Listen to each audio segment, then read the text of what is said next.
up, theorist. I don't know if you're ready to see what I have to show you, but unfortunately the two of us have very little time. They're coming for you, and I don't know what they're going to do if they find you. I can help you, but only if you do exactly as I say. Watch this video and perhaps you will have a chance. Good luck.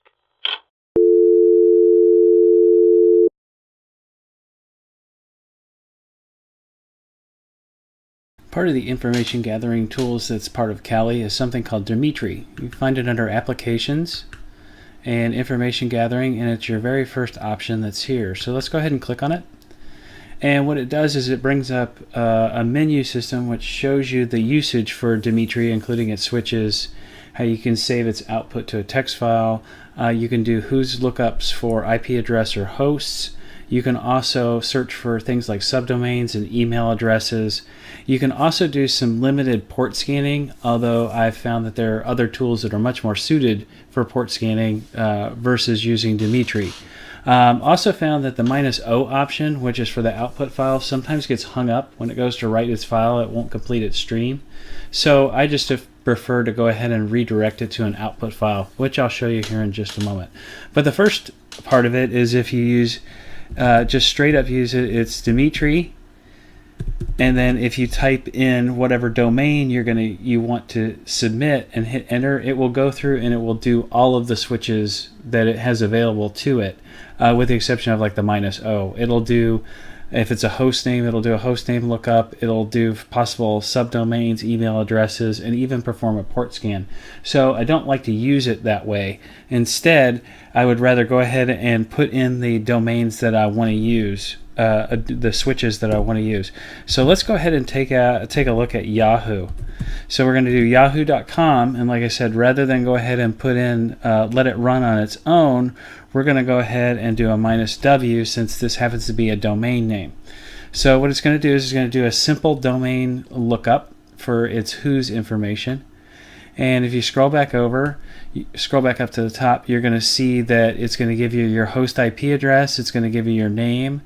It's going to go ahead and gather some information about the registrar and what name servers are associated with Yahoo and its last update from the whos database.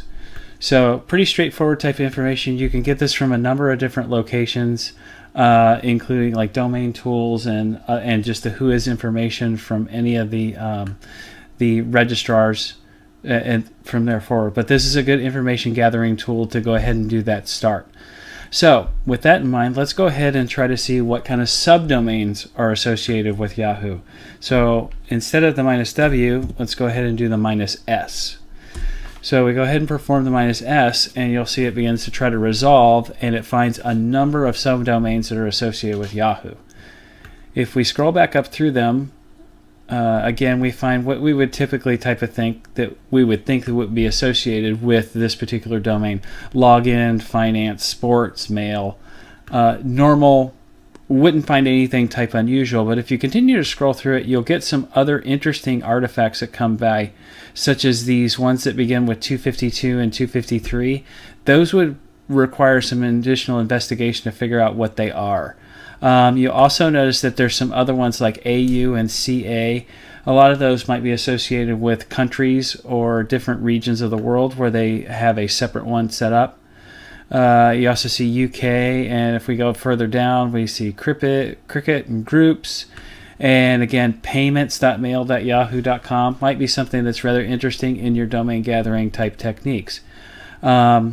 Next, we can look at the next switch, which would be perform email address lookup. So it's a -E switch. So let's go ahead and see what kind of email addresses might be associated with yahoo.com and see what we get. Go ahead and push that in there, and we get 3 or 4 email addresses, which is kind of interesting. You would think that you would get a whole lot back. So this is not necessarily a reliable information gathering tool as far as that goes, as much as it is for other types of things for looking up email addresses. But these, if you did some investigation, you'd probably find these are associated with the domain registration and not actually with anything else outside of Yahoo. Now, like I said earlier before, there is a -O switch, which allows you to output to save it to a host file. I prefer not to use this because it does get stuck. So let's go ahead and go back and do, let's say, the subdomains. Instead of using the -O switch as an output, we can go ahead and just use a redirect and give it a name such as Yahoo_subdomains.text, and what it's going to do is it's going to send that output to the text file, which, because I'm running this right from a regular command prompt, will go in my my home directory. So give it a couple seconds, let it go ahead and write that out to a file. Okay, I got my text back. If I do a directory listing, there's my Yahoo_subdomain.text. If we cat that file out, and we can see there's the whole list.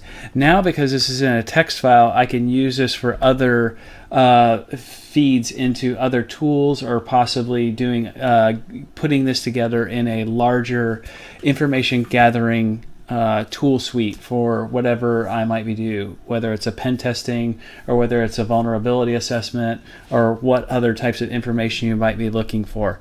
So this is Dmitry in a nutshell. It is a good beginning of information gathering for a domain and or an IP address.